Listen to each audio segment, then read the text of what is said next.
Assalamualaikum warahmatullahi wabarakatuh. Waalaikumsalam. Alhamdulillah wassalatu wassalamu ala Rasulillah. Asyhadu anna Muhammadan abduhu wa rasuluh. Allahumma shalli wa sallim ala Muhammad wa ala alihi wa sahbihi innaka Hamidum Majid. Insyaallah kita kembali melanjutkan teman-teman sekalian kajian kita pada kitab fikih Fathul Mu'in. Dan kita sudah sampai di pertemuan terakhir pembahasan rukun-rukun wudu atau kita istilahkan dengan furudul wudu. Dan sekarang kita masuk ke hal-hal yang merupakan sunnah wudu. Sunnah wudu. Silakan ada yang ingin baca? Bang Zullo ya, silakan Bang Zul. Wa sunnah ya. Bismillahirrahmanirrahim. Qala musannifu rahimahullah ta'ala. Wa sunna lil mutawaddi'i walau bima'in ma'subin 'alal awjuhi. Mansubin 'alal awjahi. Maghsubin 'alal awji 'alal Jahi awjahi. tasmiyatun. Tasmiyatun awwalahu. Ay Oke. Awwalal wudu'i awwalul wudu'i ittiba'i wa aqalluha bismillahi wa akmaluha bismillahirrahmanirrahim. Oke, sebentar. Dan disunahkan sunnah yang pertama adalah bagi orang yang mau wudu, orang yang wudu adalah tasmiyatun, mengucapkan bismillah. Awwalahu, di awal wudu. Meskipun bahkan kata Syekh Zainuddin Al-Malibari, semoga Allah Subhanahu wa taala merahmati beliau, meskipun air yang digunakan adalah air hasil ngerampok, hasil rampas.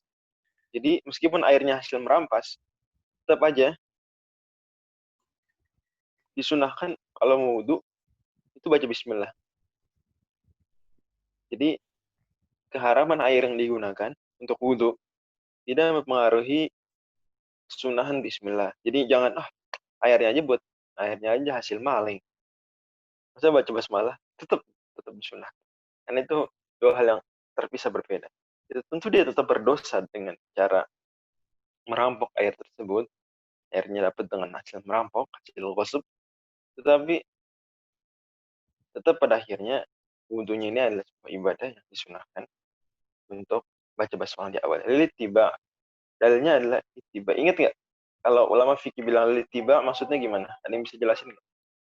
Sudah saya sebutkan di pertemuan pekan lalu. Apa maksudnya kalau ulama fikih bilang lilit tiba? Maksudnya apa? Mengikuti sunnah Nabi. Oke. Jadi dalilnya apa? Dalilnya hadis. Dalilnya hadis. Kullu amrin ribalin. Nah, sebentar. Artinya dalilnya adalah hadis dan penulis tidak menyebutkan dalil aklinya, bro. Mencukupkan diri dengan satu dalil yaitu dalil nakli, yaitu karena Nabi SAW kalau wudu baca basmalah, dan bahkan dalam hadis menyebutkan la wudu'a liman lam yusamillah, tidak sah wudu. Demikian penerjemahan Imam Ahmad disebutkan. Dan menurut mayoritas tidak sempurna wudu tanpa basmalah. Watajibu wa aqalluha, dan basmalah di sini minimal adalah bismillah. Jadi bismillah untuk wudu itu sudah terpenuhi dengan mengatakan bismillah. Dan yang paling sempurna adalah bismillahirrahmanirrahim. Dan ini penting ya, bahwa dalam perspektif mazhab Syafi'i, bahwa setiap ada lafal hadis mensunahkan basmalah, maka yang disunahkan sampai lengkap bismillahirrahmanirrahim. Bisa dipahami ya? Jadi mungkin teman-teman ada, wah, bismillahirrahmanirrahim dari mana nih? Bukannya lafal bismillah. Ya, bismillah itu minimalnya. Tapi karena bismillah sudah sepakat dengan bismillahirrahmanirrahim, maka itu yang paling sempurna. Dan ini berlaku untuk makan juga. Jadi kalau mau makan dalam perspektif mazhab Syafi'i, disunahkan juga apa? Sampai rahim. Bismillahirrahmanirrahim. Dan bismillah saja sudah sah. Jelas ya? Ya mungkin perspektif mazhab lain ada yang membedakan. Ada tempat disunahkan bismillah aja, ada tempat disunahkan bismillahirrahmanirrahim. itu silakan. Tapi dalam perspektif mazhab Syafi'i, tiap disunahkan bismillah, maka disunahkan sampai lengkap. Bismillahirrahmanirrahim. Dan kalau sampai bismillah saja, maka sudah mencukupi. Wa tajibu inda Ahmad. Dan bismillah ini saat wudu. Silakan. Wa tajibu inda Ahmad wa yusan wa Sebentar. yusannu Dan wajib hukumnya, apa yang wajib nih? Baca basmalah. Menurut Ahmad, artinya menurut Imam Ahmad, ini memang sisi keunikan Fathul Mu'in adalah terkadang menyebutkan hukum fikih mazhab lain. Terkadang menyebutkan apa? Hukum fikih mazhab lain. Dia bukan buku fikih muqaran, fikih komparasi, enggak. Dia buku fikih mazhab Syafi'i. Bahkan levelnya pun tidak sampai minhaj. Tidak setinggi minhaj Thalibin. Tapi hal unik dari Fathul Mu'in adalah dia sering menyinggung, cukup sering menyinggung mazhab lain. Terutama kalau hal-hal tersebut terkait dengan kehati-hatian. Jadi misalnya seolah di sini menyebutkan, dan ini hukumnya wajib menurut Imam Ahmad, itu seperti pesan buat kita bahwa jangan remehkan loh sunnah ini. Karena gini-gini, meskipun sunnah, wajib dia menurut mazhab lain, itu mazhab Imam Ahmad. Terpahami ya? Ini tujuan seperti yang disebutkan, itu untuk diantaranya adalah untuk kita biar lebih menghargai dan hati-hati. Wa yusannu terusin. Oke, dalilnya Imam Ahmad apa tadi yang dibilang? La wudu'a liman lam yusammi. Tidak ada wudu bagi yang tidak baca bismillah. Nah, beliau memahaminya bahwa tidak ada wudu di sini, tidak sah wudu. Karena tidak sah wudu bagi yang tidak baca basmalah berarti bismillah itu harus. Kalau enggak sah.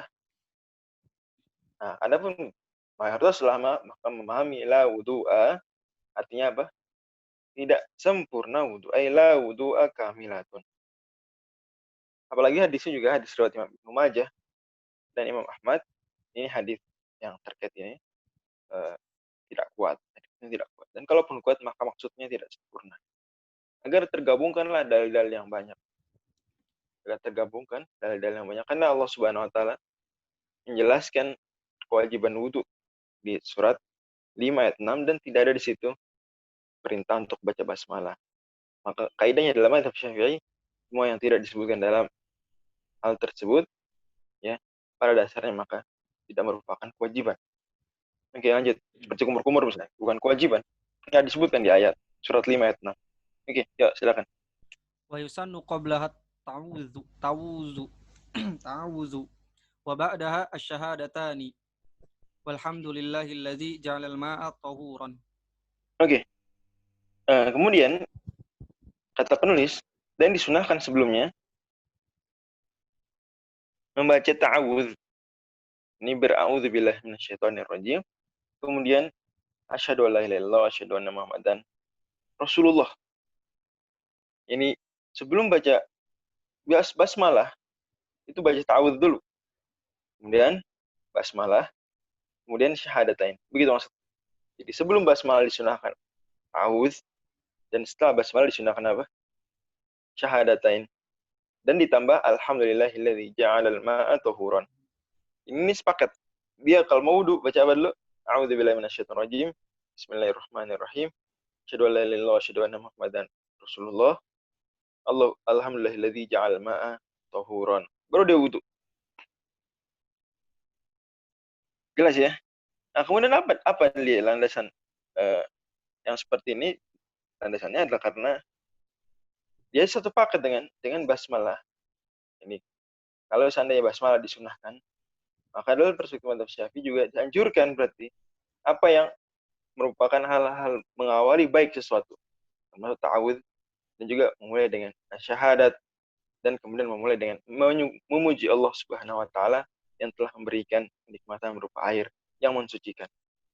Dan sudah saya singgung berkali-kali bahwa dalam perspektif mazhab Syafi'i menambah zikir, menambah bacaan yang tidak ada dalil tegasnya secara rinci dalam perbuatan tertentu, maka hukumnya bagaimana? Gimana dalam mazhab Syafi'i gimana hukumnya?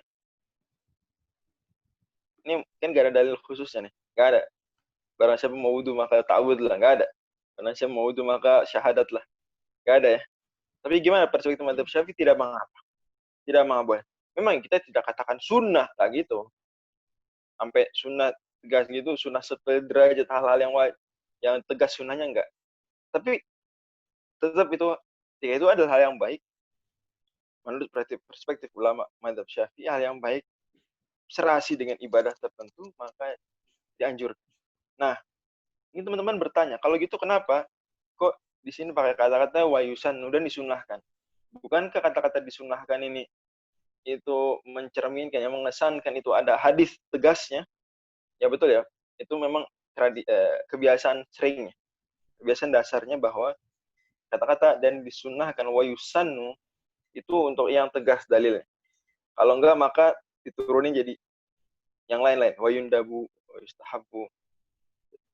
Tetapi pada akhirnya tetap yustahabu, yundabu, dan yusannu adalah satu derajat. Ada satu derajat. Bagaimana dinyatakan dalam Jam'ul Jawami dan juga nazomnya Al-Kawkabus Sati. Wanadbu wa sunnatu wa tatawu'u wal mustahabu ba'duna qad nawwa'u. Kata Imam Masyuti dalam nazom Jam'ul Jawami, berjudul Al-Kawkabus Sati. Wanadbu dan nadab wa sunnatu wa tatawu'u, sunnah, tatawu'. Wal mustahabu dan mustahab, ini 4 kata, itu adalah semakna. Digunakan oleh ulama-ulama kita untuk hal yang sama. Wan nadbu was sunnatu wat tatawwu wal mustahabbu ba'duna qad nawwa. Nah, kemudian ada juga di antara ulama Syafi'iyah yang memang merinci penggunaannya dan lebih hati-hati lagi seperti Al-Imam Al-Baghawi.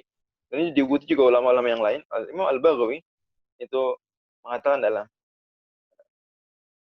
dalam syarh sunnah ya, bahwa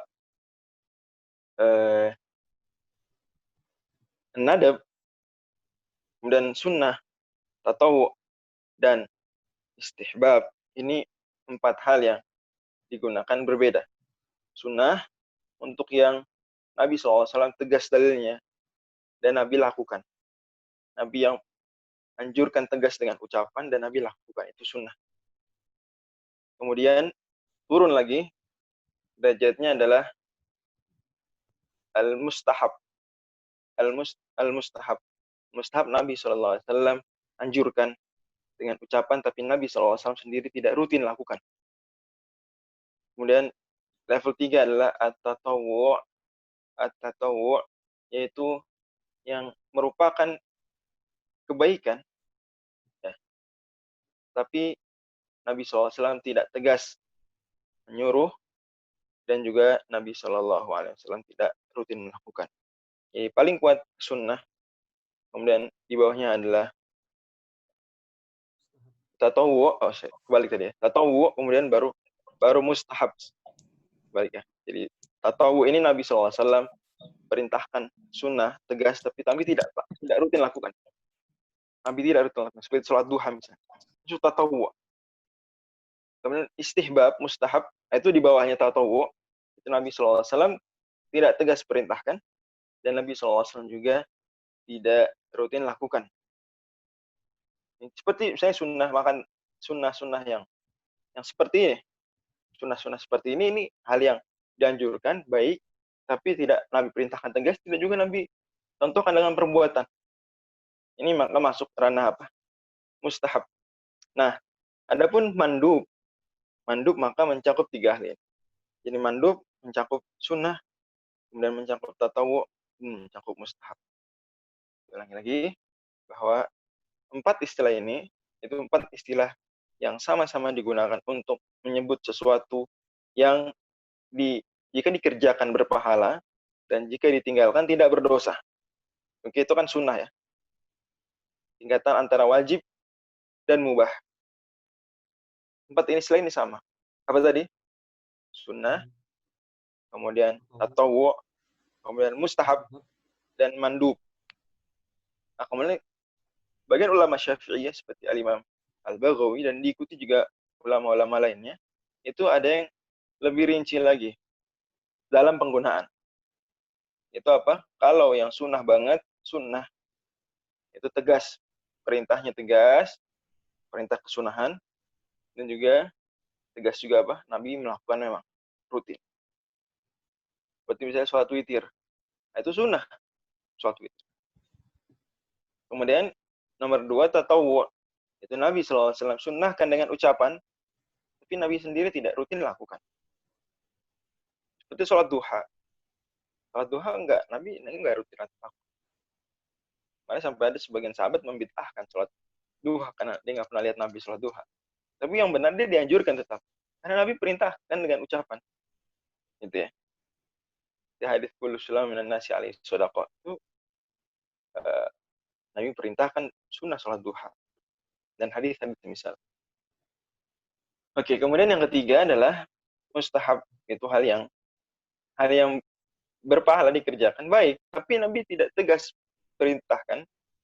Ini tidak ada hadis tegasnya. Dan tidak ada juga Nabi tegas melakukan.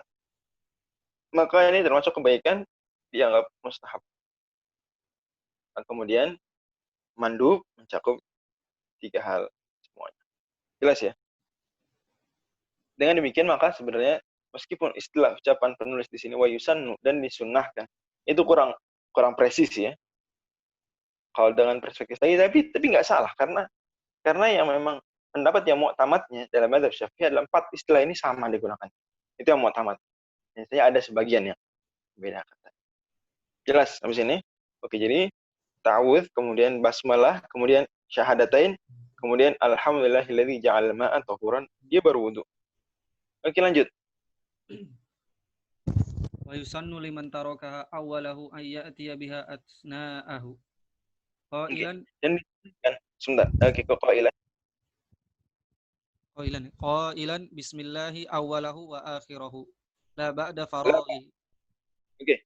Dan disunnahkan bagi orang yang meninggalkan basmalah di awal tadi. Jadi misalnya dia langsung wudu aja. Enggak basmalah. Tentu di sini dia telah mengerjakan niatnya. Jadi niatnya enggak disebutin lagi di sini. Kenapa? Kok niat enggak disebutin lagi? Kenapa niat enggak disebutin? Kenapa? Ada yang jawab enggak? Kenapa kok enggak disebutin niat? Ya kan, betul Bang Raihan. Betul. Ya karena niat rukun sudah disebutkan di awal. Fard dia mah. Maka berarti udah otomatis. Orang yang mengerjakan sunnah-sunnah begini, apalagi sampai ta'awudz juga, yang sunnahnya tidak begitu rinci dijelaskan Nabi, maka dia tentu saja haruslah pasti lebih prioritaskan niat. Karena itu fard, rukun yang wajib. Oke. Nah, jadi kalau dia misalnya niat aja gitu ya, niat terwudu. Niatnya saat ngusap wajah. Dan dia nggak sempat basmalah. Ya, baik sengaja ataupun nggak sengaja, nggak basmalah. Maka disunahkan tetap untuk basmalah di tengah-tengah wudu. Basmalah di tengah-tengah wudu dengan mengatakan bismillahi awwalahu wa akhirahu. Dan ini sebenarnya tidak ada dalil tegasnya terkait dengan wudu. Dalil tegasnya justru terkait dengan apa? Ada yang tahu nggak? Terkait dengan apa? Tentang Makan. Tentang makan. Tetapi kata Al-Imam An-Nawawi dalam Al-Adhkar bahwa ini sebenarnya tidak terbatas pada makan. Tapi juga mencakup hal-hal yang disunahkan basmalah. Kalau keskip di awal, lupa, kelewat, maka disunahkan di tengah-tengahnya ditambahkan awwalahu wa akhirahu. Bismillah juga, sejak awalnya hingga akhirnya. Dan ini whatever ya, apapun. Apa yang disunahkan basmalah di awalnya, lupa, maka disunahkan juga apa? Di tengah-tengah, bismillah ya awwalahu wa akhirahu. Oke, jelas dari makan, minum, dan apapun. Ya. Oke. Kemudian, la ba'da faraghi. Tapi nggak disunahkan kalau sudah selesai. Tapi kalau sudah selesai, tidak disunahkan. Dan tidak disunahkan ini, yang disebutkan oleh Syekh Zainuddin Al-Malibari adalah pendapat yang dimu'tamadkan Al-Imam Ibnu Hajar Al-Haytami. Menurut Al-Imam Ibnu Hajar Al-Haytami, apa? Bahwa bismillahi awwalahu wa akhirahu tidak disunahkan kalau sudah selesai. Termasuk selesai makan. Ya gimana? Karena hadisnya hanya menyebutkan asna di tengah-tengah. Kalau sudah selesai udah lewat. Momennya udah lewat. Akan tapi menurut Imam Muhammad Imam Syamsuddin Ar-Ramli, Muhammad Ar-Ramli, maksudnya. Dan kita semua tahu ya bahwa beliau berdua ini, Ibnu Hajar Al-Haytami dan Syamsuddin Ar-Ramli adalah dua rukun mazhab Syafi'i. dua rukun mazhab Syafi'i. Artinya kita menyatakan ini pendapat resmi mazhab Syafi'i atau enggak itu didasarkan pada apa yang mereka katakan. Nah, kalau Ibnu Hajar al-Haytami bilang tidak disunahkan baca bismillah awalahu wa akhirahu kalau sudah di akhir, sudah selesai, maka kalau menurut Syamsuddin Ar-Romli tetap disunahkan. Bahkan ini juga pendapat Syekhul Islam. Syekhul Islam siapa? Ini pendapat Syekhul Islam. Siapa Syekhul Islamnya maksudnya? Ibnu Taimiyah. Zakaria Al-Ansari. Zakaria al-Ansari. Ini pendapat Syekhul Islam Zakaria al-Ansari. Kita hargai ya, kalau mazhab lain punya Syekhul Islam, kita hargai, kita hormati. Tapi kalau dalam mazhab Syafi'i, maka Syekhul Islam maksudnya siapa? Zakaria Al-Ansari. al-Ansari. Nah, menurut Syekhul Islam Zakaria al-Ansari, ini disunahkan juga setelah selesai. Udah lewat, gua udah selesai makan, gimana? Tetap bismillah awal wa akhir. Sama, selesai wudu udah lewat bismillah. Jadi ini satu dari dua titik perbedaan. Jadi teman-teman bisa catat bahwa ini satu dari sekian perbedaan antara dua imam ini, Ibnu Hajar dan Ar-Romli. Dan teman-teman, gimana kaidahnya? Masih ingat nggak? Apa kaidahnya kalau dua ulama ini berbeda pandangan? Bagaimana kita menentukan pendapat resmi mazhab Syafi'i? Masih ingat nggak?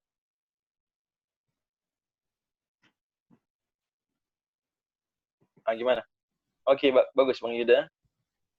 Ini Bang Rehan bilang diutamakan Ibnu Hajar. Kenapa diutamakan Ibnu Hajar? Coba. Bang Rehan, coba. Kenapa diutamakan Ibnu Hajar?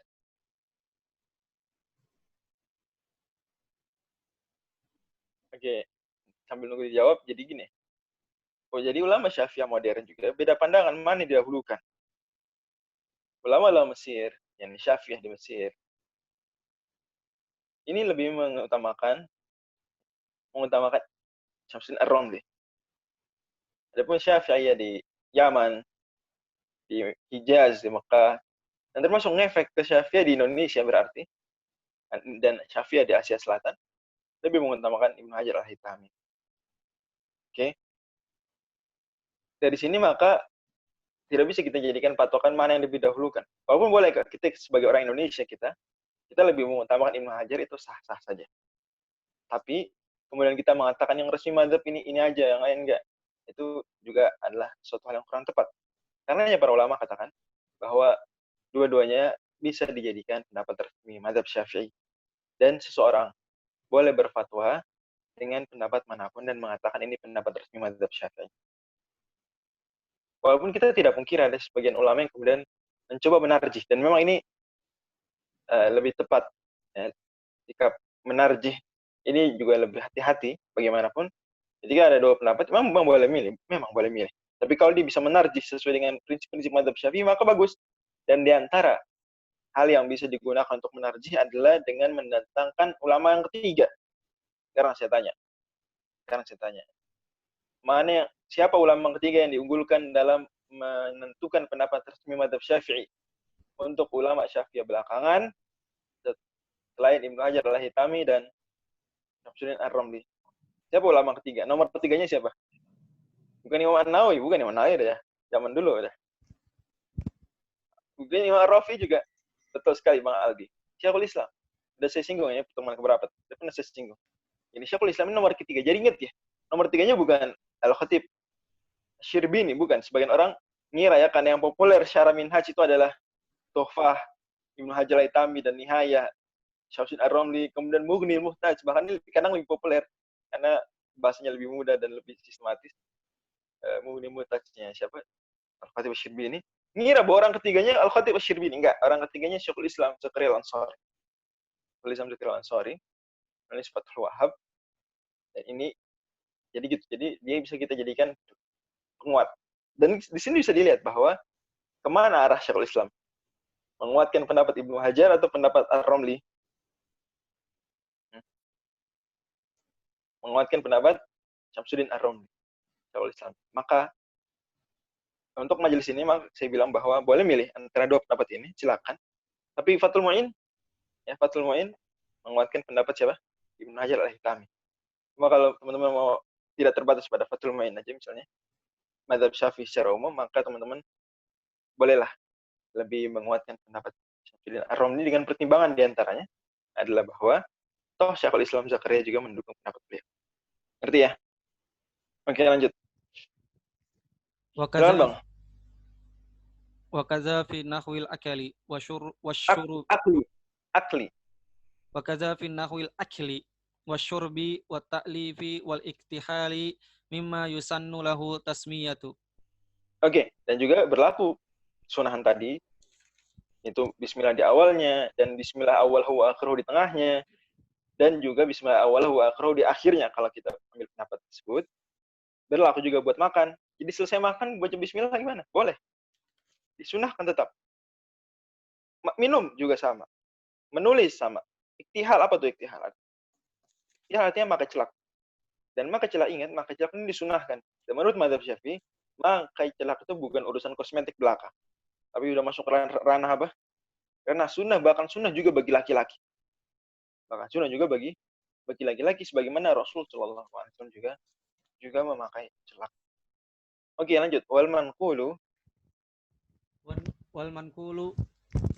manqulu anis Syafi'i wa katsirin minal ashabi anna awwala sunnani awwala sunnani tasmiyatu wa bihi jazman wa bihi jazaman Nawawi fi al-majmu'i wa ghairihi. Oke. Dan kata penulis yang diriwayatkan dari Al-Imam Asy-Syafi'i dan juga banyak dari ulama-ulama Syafi'iyah bahwa sunnah pertama adalah bismillah. Sunnah pertama adalah apa? Adalah bismillah. Mungkin bertanya teman-teman, loh, mana sunnah pertama bismillah? Lah tadi katanya ta'awudz dulu. Enggak, ta'awudz itu disunahkan karena disunahkan basmalah. Kalau tidak disunahkan basmalah, maka enggak ada sunnah ta'awudz. Jadi saya sudah bilang tadi bahwa sisi pendalilan ta'awudz dianjurkan di awal wudu adalah karena disunahkan basmalah. Dan adalah sebuah hal yang dianjurkan basmalah dirangkaikan dengan apa? Ta'awudz sebelumnya. Dan syahadatain setelahnya. Gitu. Maka ta'awudz itu tidak disebut sunnah wudu secara terpisah. Tapi yang dia disunahkan karena ada basmalah. Karena itu para ulama, ya, apalagi juga ta'awudz tidak ada dalil khususnya. Karena itu para ulama dan juga kebanyakan atau banyak dari para ulama Syafi'iyah, ya, Imam Syafi'i sendiri dan banyak ulama Syafi'iyah mengatakan sunnah pertama itu adalah tasmiyah, adalah mengucapkan basmalah. Dan itu ditegaskan oleh Imam An-Nawawi dan selain beliau. Lanjut. Fayanwi ma'aha inda ghuslil yadaini wa qala jam'un mutaqaddimuna inna awwalaha siwaku summa ba'dahu tasmiyatu. Oke.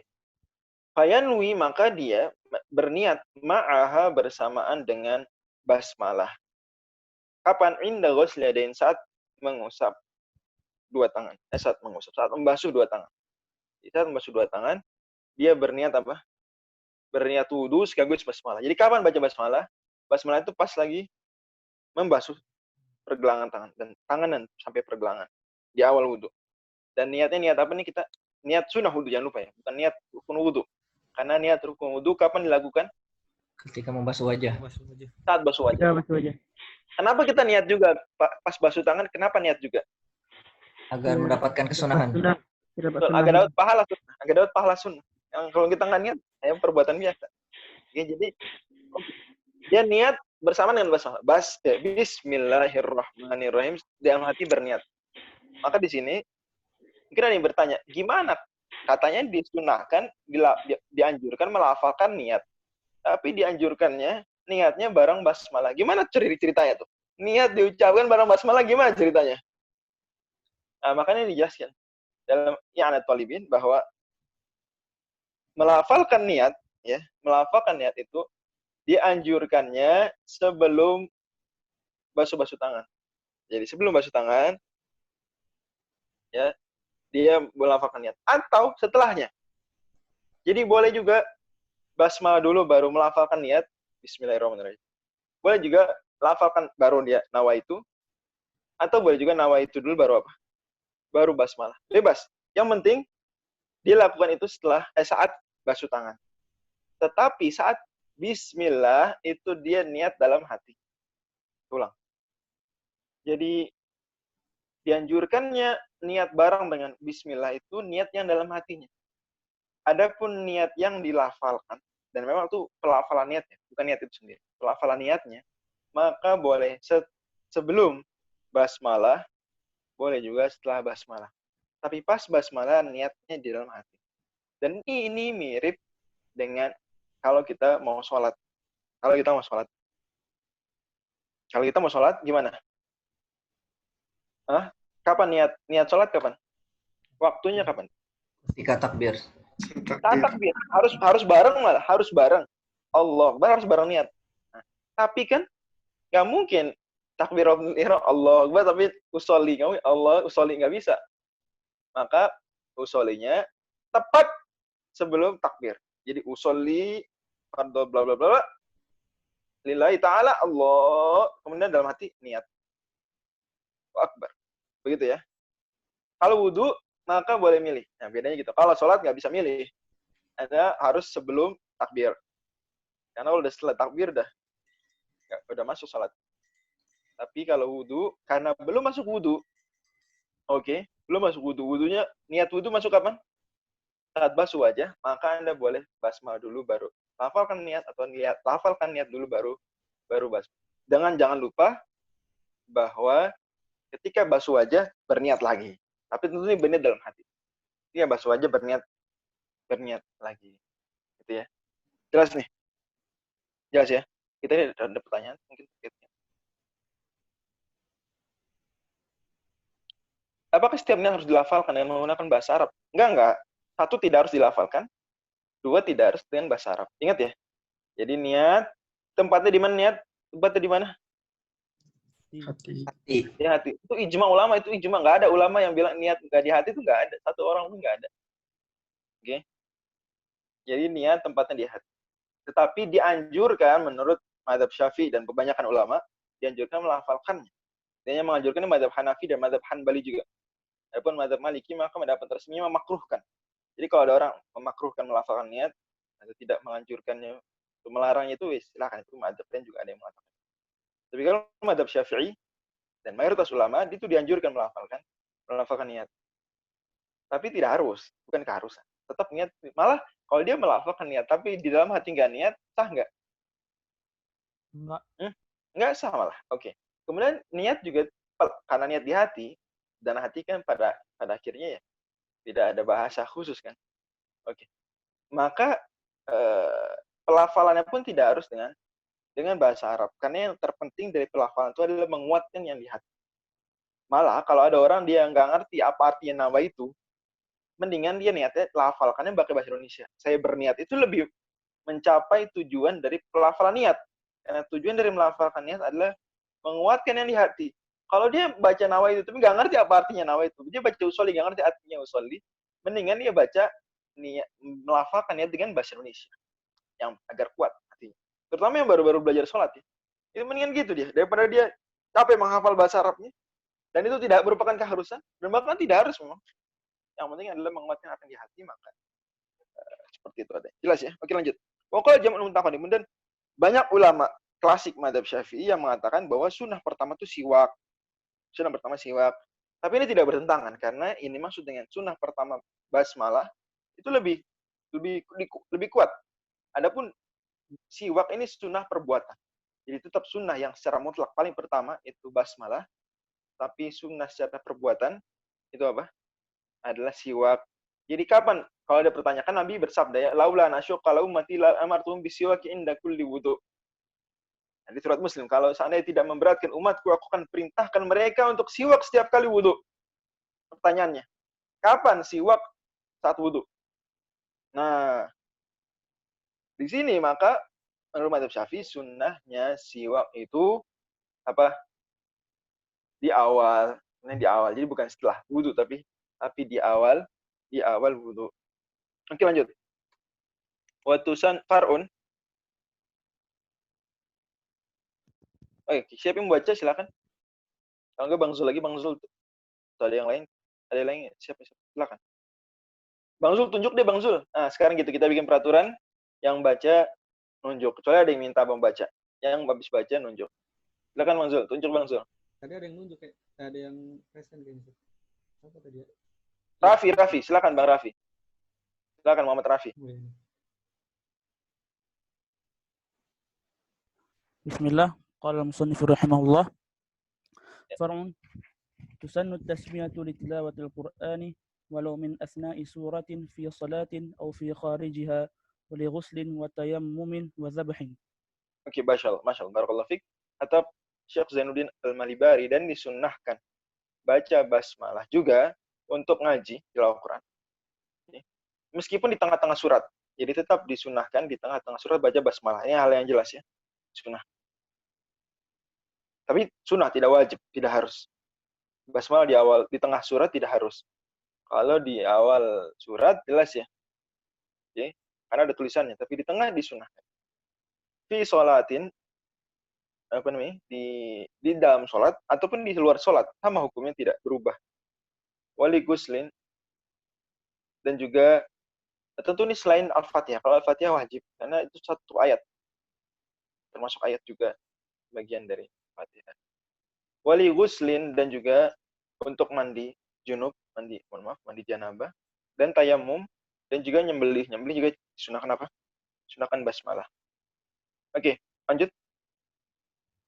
فغسل الكفين معا إلى الكوعين مع التسمية المقتزنة بالنية وإن توضأ من نحو إبريق أو علم طهرهما للاتباع. Oke. Kemudian sunnah yang berikutnya adalah membasuh kedua tangan sampai telapak tangan, sampai ku'. Ma'an, ini dua-duanya. Ilal ku'aini, sampai ku'. Ku' itu adalah tulang yang menonjol di bawah jempol.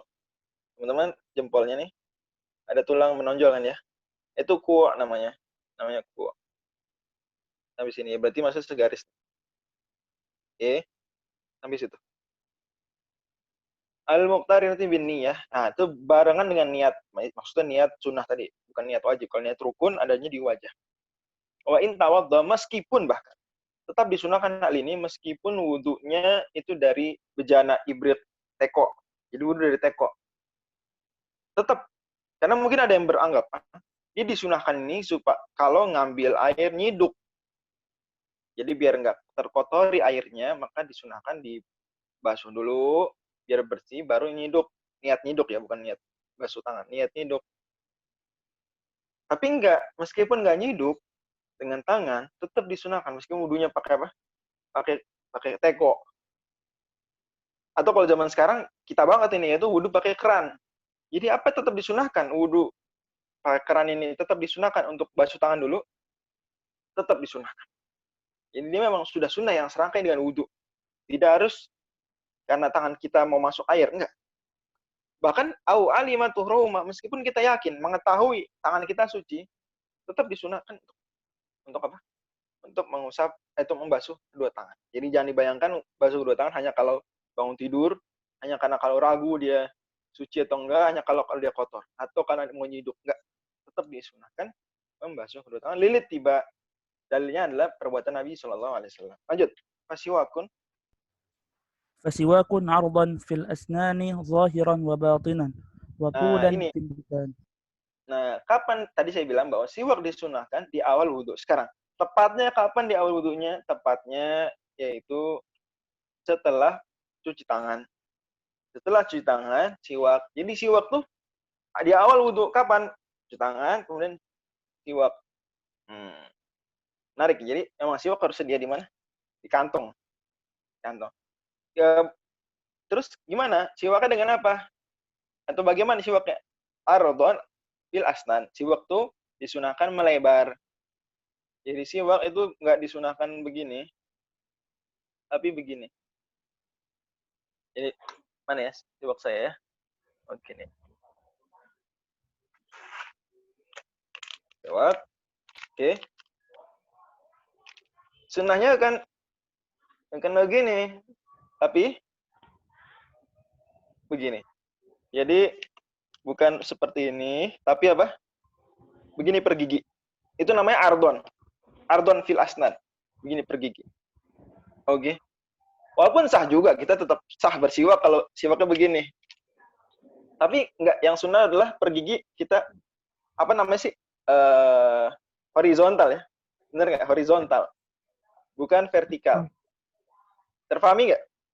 Ardon fil asnan. Ini ada hadis riwayat Abu Daud. Dalilnya hadis riwayat Abu Daud bahwa istaku ardon. Bersiwaklah horizontal. Seperti itu.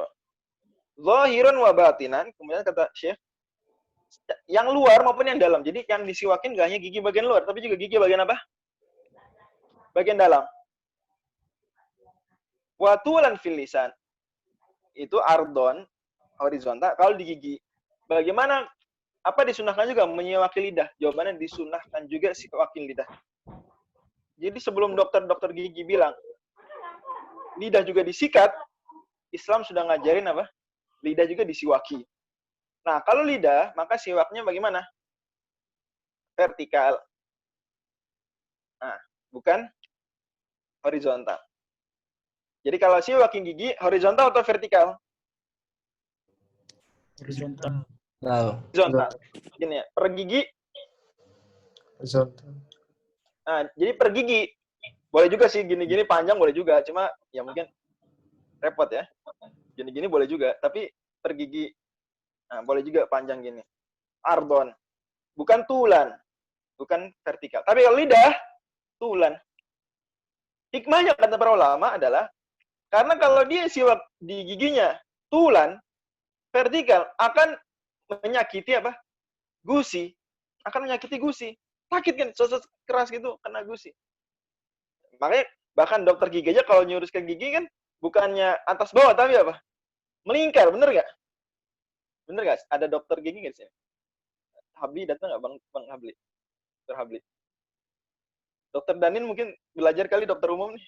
Bang nggak belajar sama sekali. Ah, gimana? Seingat saya dulu, saya dokter kecil waktu SD, ikut dokter kecil. Tahu zaman kalian tuh SD ada dokter kecil nggak? Nah, itu saya ceritanya dokter-dokteran gitu ya. Nah, di antara yang kita diajari untuk ngajarin orang adalah sikat gigi tuh melingkar. Terus saya nggak akan lupa itu. Oke. Lil khabari sahihi. Siwak secara kecil. Bisa, gampang. Begitu. Bisa. Bisa. Gampang, nggak susah. Coba aja. Oke. Lanjut. Dalilnya apa? Dalilnya hadis yang sahih. Laula nasyaqqa ummati la amartuhum bisiwaki inda kulli wudu. Andaikan tidak memberatkan umatku, aku akan perintahkan mereka bersiwak setiap kali wudu. Ini maksudnya aku akan kalau nggak memberatkan umatku, aku akan perintahkan wajib. Tapi karena ternyata memberatkan umatku kalau aku suruh siwak setiap wudu, maka aku perintahkan perintah sunnah. Itu maksudnya. Oke, ay amru ijab. Wayahsulu langsung. Wayahsulu, silakan Bang Raffi. ويحصل بكل خشن ولو بنحو خرقة أو أشنان. Oke. Dan sunnah siwak ini terwujud kesunahannya dengan semua yang kasar. Meskipun seperti khirqah, seperti potongan kain atau seperti tisu kalau kita zaman sekarang gitu ya. Khirqah. Jadi pakai kain, siwaknya pakai kain, siwaknya pakai tisu. Terwujud sah. Atau usnan. Usnan ini nama tanaman ya, ada jenis tanaman usnan, biasa dia semacam deterjen gitu, semacam buat nyuci-nyuci kayak sabun-sabun alami gitu. Tanaman. Ini bahasa Inggrisnya hisopa. Bahasa Inggrisnya hisopa. Tapi kalau di nama latinnya Lamiaceae, Lamiaceae sp. Ini usnan ada. Itu terwujud juga. Oke. Lanjut. Wal'udu. والعود أفضل من غيره وأولاه ذو الريح الطيب. Dan ud, ini kayu, ini siwak dengan kayu, itu lebih afdol daripada siwak dengan tadi. Khirqah dengan kain, atau dengan usnan. Lebih afdol. Dan yang paling utama adalah yang punya aroma wangi. Lanjut. وأفضله الأراك لا بأصبعه ولو خشن. Yang paling afdol lagi adalah kalau kayunya apa? Kayu arok. Kayu arok ini kayu yang biasa dipakai untuk siwak. Ini kayu arok namanya. Oke, itu lebih afdol. Itu paling afdol. Oke. Jadi di sini teman-teman bisa bandingkan ya. Paling utama adalah arok yang wangi. Double udah kayu, arok, wangi lagi, itu double itu paling afdol. Tapi kalau nggak memenuhi 3 ini ya nggak masalah juga. Yang penting kasar. Yang penting kasar. Lebih usbuhi, tapi tidak terwujud. Kalau ya ini nggak tercapai sunnah siwak, kalau dengan jarinya. Jadi mohon maaf ya, mungkin bisa membersihkan gigi dengan kuku, bisa mungkin dengan jari, tapi itu tidak terwujud kesunahan siwaknya. Tidak terwujud kesunahan siwaknya. Dan ulama Syafi'iyah beda pandangan. Bagaimana kalau dia gunakan jari bukan jari dia? Atau jari yang udah copot, udah terpisah. Memang unik ya pembahasannya. Jadi, kalau pakai jari orang gimana? Jadi, alasan kenapa kok tidak terwujud dengan jari? Padahal jari kasar juga ujungnya. Ada sidik jarinya lumayan. Atau kuku malah keras juga dia. Bisa membersihkan. Kenapa? Karena jari termasuk bagian tubuh kita. Siwak ini harus benda lain. Oke, berarti udah sepakat ulama Syafi'i bahwa tidak terwujud kesunahan siwak dengan jari sendiri. Pertanyaan, gimana kalau pakai jari orang? Pertanyaan, gimana kalau pakai jari sendiri tapi udah copot? Contoh jarinya dipotong ya, kepotong. Atau dia habis mencuri dipotong tangannya. Terus tangan yang kepotong ini ada jari kan? Dia pakai untuk siwak. Udah terpisah dari dirinya kan? Ini gimana?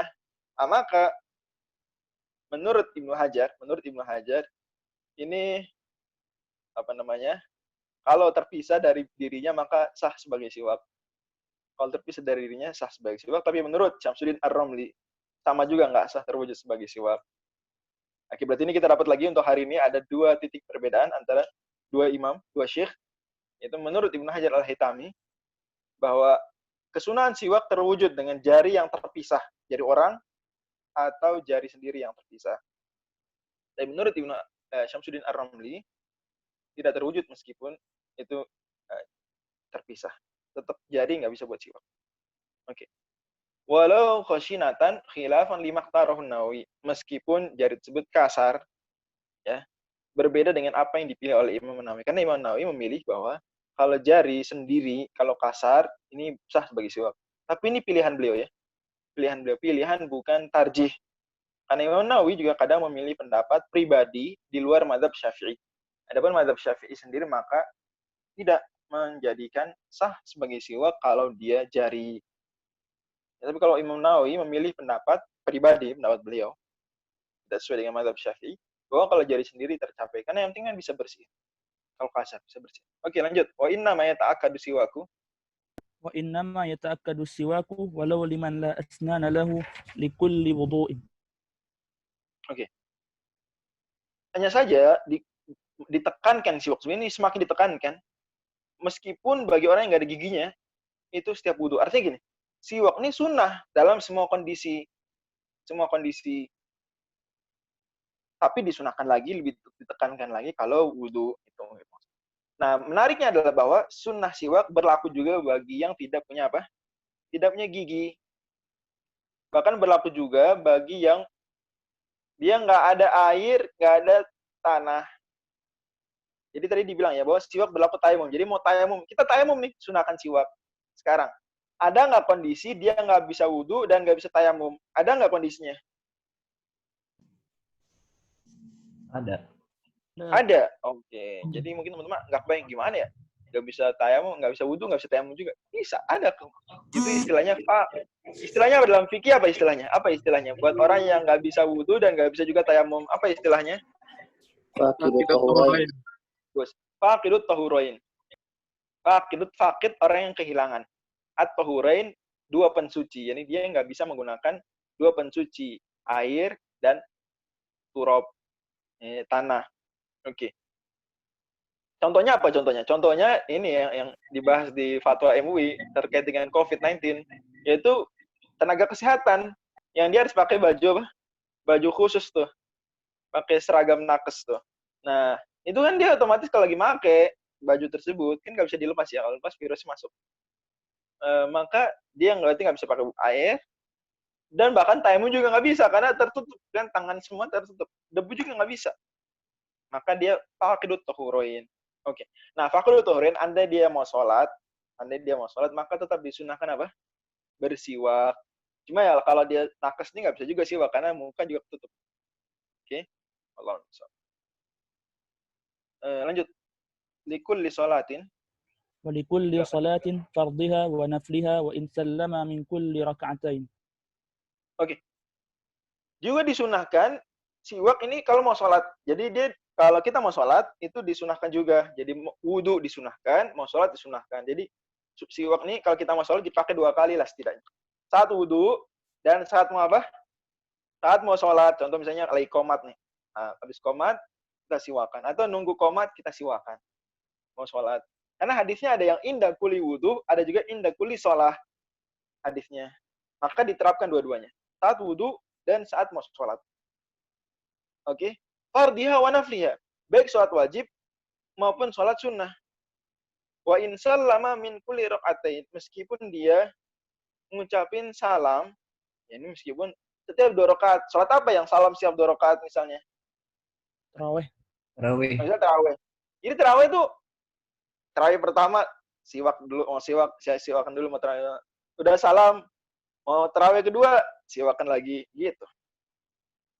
Awista kali wudu iha, atau dia juga meskipun tadi udah siwakan saat wudu, siwakan lagi mau sholat. Lanjut. Wa in lam yafsil. Wa in lam yafsil bainahuma fasilun haitsu lam yakhsha tanajjus fi famihi wa dzalika li khabari al-Humaydi bi isnadin jayyidin. Raka'atani bi siwakin afdalu min 70 raka'atan bila siwak. Bahkan meskipun dia habis wudu langsung sholat. Jadi meskipun habis wudu apa? Langsung sholat. Seperti misalnya orang yang salisul baul, tetap disunahkan dia. Haitsu lam yakhsha tanajjus fami, asalkan dia tidak mengkhawatirkan mulutnya ternajisi. Oke, wadzalika, kenapa disunahkan itu? Disunahkan siwak juga kalau sholat. Karena berdasarkan hadis Humaydi dengan sanad yang jayyid. Diriwayatkan Imam Al-Humaydi, rakaatani bisiwakin, 2 rakaat dengan siwak lebih afdol daripada 70 rakaat tanpa siwak. Lanjut. Walau tarakahu awwalaha tadarakahu asna'aha bifi'lin qalilin katta'ammum. Oke, sebentar. Tadi di awal di sini haitsu lam yakhsha tanajjus fahmi. Ketika dia nggak takut mulutnya ternajisi. Emang gimana bisa ternajisi mulut? Nah, itu mungkin tadi bertanya teman-teman. Emang gimana bisa mulut ternajisi? Bisa mulut ternajisi yaitu kalau dia bukan muntah. Mudah apa? Berdarah. Mudah berdarah. Jadi dia kalau siwakan berdarah. Maka darah najis kan? Ah, kalau dia kayak gitu, dia nggak usah siwak. Kan di sini bertentangan antara hal sunnah dengan najis yang membuat sholat tidak sah. Oke? Kalau gini bertentangan, maka mana yang dimenangkan? Mendingan mana? Mendingan siwakan tercapai dapat pahala sunnah tapi mulut ternajisi sehingga harus bersihin lagi, ataukah nggak usah siwakan tapi mulut bersih? Mana? Mendingan nggak siwakan. Itu ya jelas ya. Oke, itu mungkin tadi terlewat. Walau tarokahu awalaha, kalau dia nggak siwakan di awal sholat,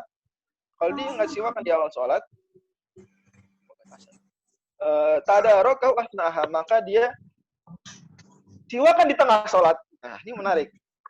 Kalau tadi kita jelas lah, kalau siwak lupa di awal wudhu, ya kita siwakan di tengah-tengah wudhu nggak apa-apa. Jadi itu masuk akal. Artinya oke lah, terpahami jelas. Tapi gimana nih? Kalau nggak siwakan di sebelum sholat, ya, misalnya, maka siwakan di tengah sholat. Gimana nih? Bifi'lin qalilin, dengan perbuatan sedikit. Jadi tetap kita, tadi lupa siwakan.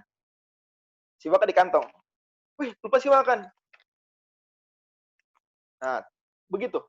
Bifi'lin qalil, dengan perbuatan yang sedikit. Jadi perbuatan jangan banyak. Dan ingat ya bahwa kalau gerakan cuma jari, dianggap gerakan banyak nggak? Tidak itu. Ya, ingat dalam mazhab Syafi'i, ya, gerakan jari mau 100 kali berturut-turut itu nggak ngaruh. Itu nggak ngaruh. Jadi kalau pakai jari aja, gerakan jarinya, maka nggak ngaruh banyak. Bifil yang kalian. Yang ngaruh tuh gerakan tangan. Oke.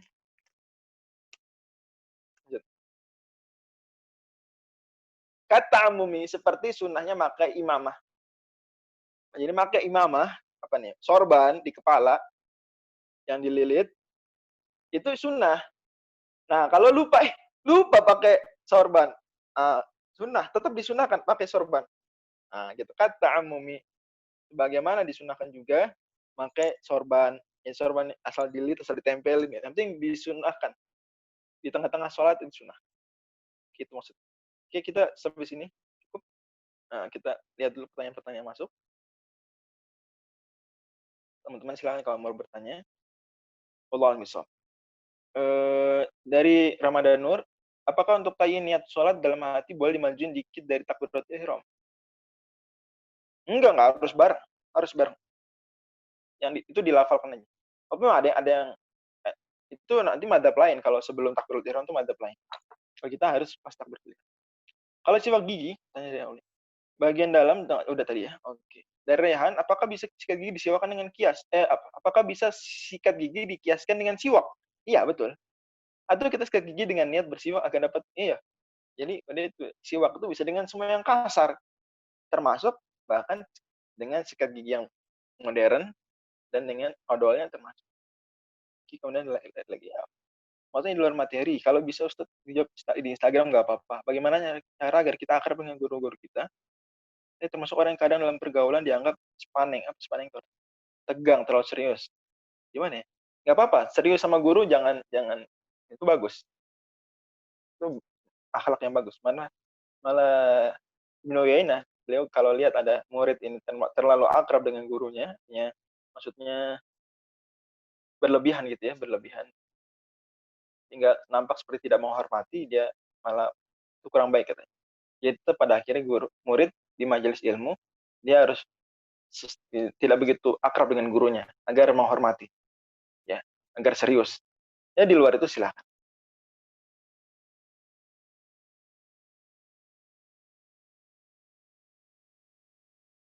Kalau kita memegang, mohon maaf ya, alat vital, apakah batal wudhu kita? Batal. Apakah kalau secara langsung? Batal kalau secara langsung. Dan kalau dengan bagian dalam tangan. Jadi batalnya wudhu dengan menyentuh, mohon maaf, alat vital, itu kapan? Itu kalau langsung, dan kalau dengan bagian dalam tangan. Kalau dengan bagian luar tangan, maksudnya jadi bagian dalam telapak tangan, jempol bagian dalam, telapak tangan bagian dalam itu. Tapi kalau pakai bagian telapak tangan atas ya, atas nih, enggak, atau jari tapi bagian atasnya juga enggak. Oke. Kalau tidak basmalah tidak boleh baca ta'awudz. Untuk mengatakan tidak boleh sih tidak bisa, tidak berani. Tapi tidak dianjurkan. Apakah pertemuan minggu kemarin ada rekamannya? Ada, semua ada insya Allah. Tapi saya nggak tahu ya, Bang Zul sudah diupload belum? Imam bisa disamakan dengan peci ya dianjurkan juga, peci disunahkan pakai peci. Ya. Berarti kalau pecinya lupa dipakai, pakai pecinya pas sholat. Dari Rahim Muhammad berarti kita ketika membaca basmalah di WC disirkan ya. Kalau di WC nggak baca basmalah. Dan di situ bertentangan dengan larangan lain. Nggak baca basmalah. Itu dikalahkan. Kalau siwakan di tengah-tengah belajar dalam kelas bagaimana? Iya, ini tergantung aturan kelasnya sebenarnya. Gimana aturan kelas? Tapi sebenarnya pada dasarnya belajar adalah kebaikan, disunahkan siwak sebelumnya. Kalau kelewat berarti di tengah juga dikejar. Tapi kalau peraturan kelasnya itu termasuk akhlak buruk misalnya, nggak bagus, ya berarti ditinggalkan. Oke, sejauh apa gerakan selain sholat yang dibolehkan? Itu gerakan yang tidak memberikan maslahat buat sholat itu nggak boleh. Dan juga kalau kayak gitu maka tidak boleh banyak, tidak boleh banyak. Banyak diantaranya adalah lebih dari 3 kali. Berturut-turut, lebih dari 3 kali berturut-turut itu banyak. Apa setiap pertemuan ini ada rekamannya? Ada, betul ada rekamannya. Sebab tertinggal terus 15 menit. Karena waktu isya itu 7.45. Oh, Masya Allah. Iya, ada rekamannya terus. Berbicara ketika berwudu hukumnya makruh. Tak share. Maksudnya saya tidak yakin dalam madzhab Syafi'i bagaimana. Nah, kita cek ya. Nama materi kemarin mustamal ada li nafsi li ghairihi. Kita tidak bahas serinci. Kita bahas materi. Apa jika hendak melakukan sunnah wudu harus memperbarui niat? Enggak. Udah sekaligus. Langsung. Nanti begitu. Pekan lalu belum ada diupload karena di laptop orang belum di-copy. Ya itu aja barangkali. Teman-teman ada yang mau tanyakan lagi silakan. Kalau nggak ada kita sudah pukul menjelang 21 di Indonesia bagian Barat. Oke, sudah cukup pukul 21.00 di Indonesia bagian Barat. Terima kasih atas perhatian teman-teman sekalian. Dan insya Allah kita lanjutkan lagi di Ahad pekan depan pukul 8 malam waktu Indonesia Barat lagi. Semoga tetap istiqomah. Barakallahu fikum. Subhanakallahumma wa bihamdika, asyhadu an la ilaha illa anta, astaghfiruka wa atubu ilaik. Semoga Allah rahmati penulis, guru-guru kita dan para ulama kaum muslimin. Assalamualaikum warahmatullahi wabarakatuh.